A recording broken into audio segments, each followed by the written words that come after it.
आपादमौलिपर्यन्तं गुरूणामाकृतिं स्मरतेन विघ्नप्रणश्यन्ति सिद्धन्ति च मनोरथः लक्ष्मीं तनोतु नितरां इतरानपेक्षममृतद्वयं निगमशाखिशिखाप्रवालं हैरम्बमङ्गुरुहडम्बरचौर्यनिग्रहं विघ्नाद्रिभेदशतधारधुरन्तरः सर्वेषां स्वागतं. Positive, this is the positive psychology session for the 36th shloka.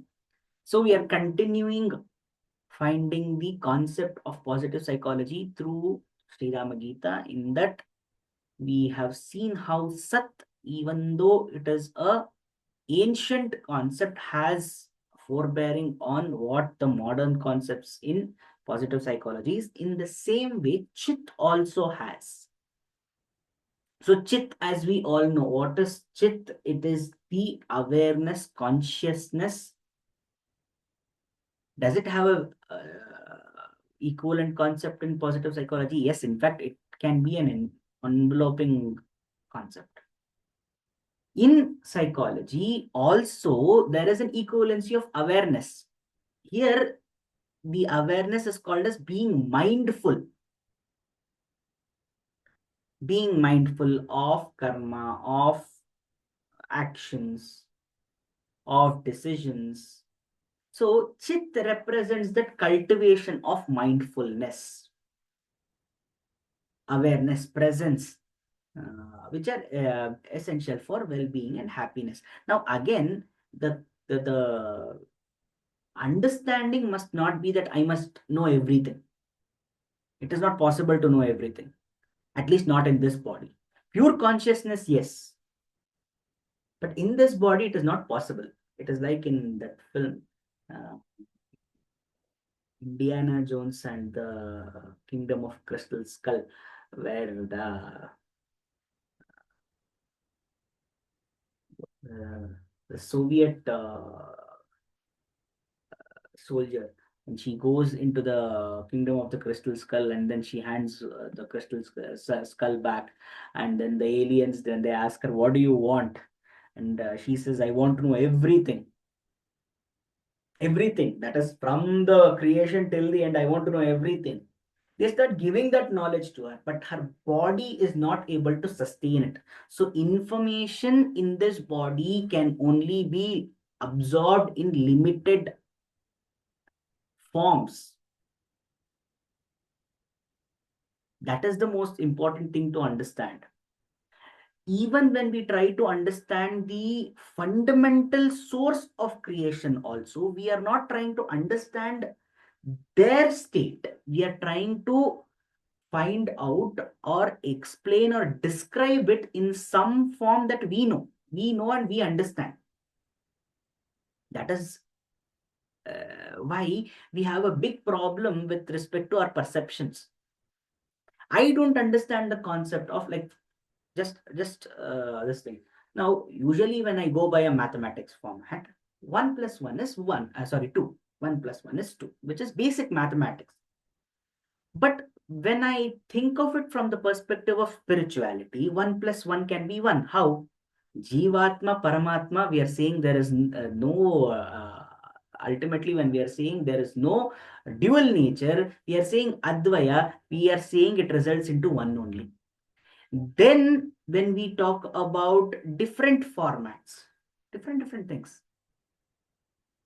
different subjects, the meaning of that 1 plus 1 changes. So then when somebody says, what is 1 plus 1? How am I supposed to understand? It depends on what my experience is. If I've experienced mathematical creation, then I will say, yes, it results into 2 only. In unison of energy, 1 plus 1 can be more than 2. It can be 3 also. Because there is synchronization and harnessing of large scale energy. So the effect is amplified. Oh, again, when we talk about resonance, it leads to bigger waves. So we cannot say that this is the reason unless and until we have some particular experience to back it up. That is the problem with respect to the human mind.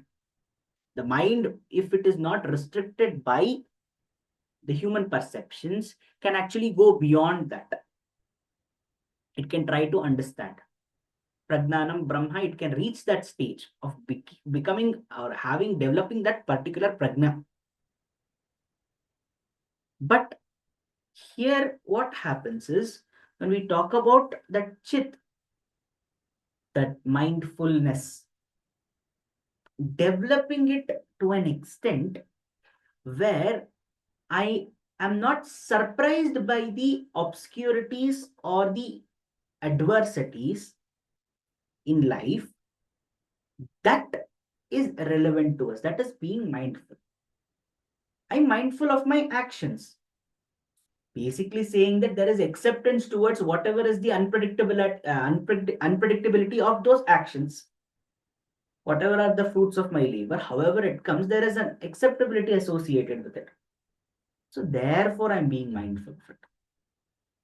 And we have, with the chit, there is an experience of the flow. That is when we are able to understand there is a flow of time. So when I understand that flow of time without being a part of it, we usually forget ourselves when we are going through day-to-day life. But when my mind is separated from that flow of time and try to experience the flow, then it leads to developing mindful, being mindful of it. So chit is related to this flow of experiences, flow of time, which involves being fully engaged and immersed in activities. We are not saying that these activities are above time. It is within that only. That is the paradox over here. There is a flow of time. In that flow of time, there is existence. In that existence, there is an activity. In that activity, I'm doing that activity, but I have involved myself so much in that activity that my existence in that time frame has become very irrelevant to me, or I have come out of it. Therefore, now I'm able to experience uh, Kalatita, being about time. So I think there was another video about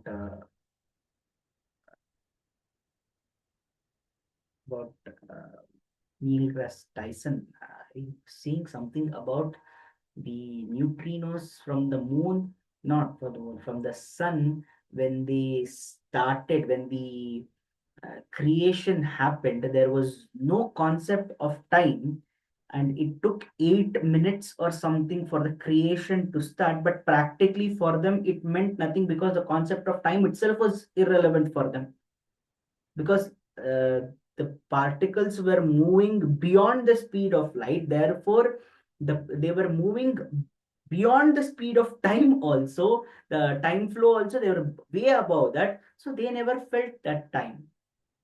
Time was not at all moving for them. How can I feel time when I'm going faster than time? So in that way, the whole point of the chit, the state, is that we have to move in, we have to get involved in an activity such that we get into a state of flow, where the state of flow will end up separating us from that flow of time. And yet we are aware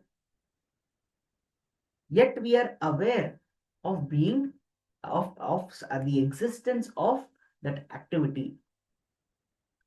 So a little difficult concept to understand as it is. With that, we will end the session. स्वस्ति प्रजाभ्यः प्रतिपालयन्तां न्यायेन मार्गेण महीमहीषा गोब्राह्मणेभ्यो शुभमस्तु नित्यं लोकाः समस्ताः सुखिनो भवन्तु कायेन वाचा मनसेन्द्रियैर्वा बुद्ध्यात्मना वा प्रकृते स्वभावात् करोमि यद्यत् सकलं परस्मै नारायणायेति समर्पयामि।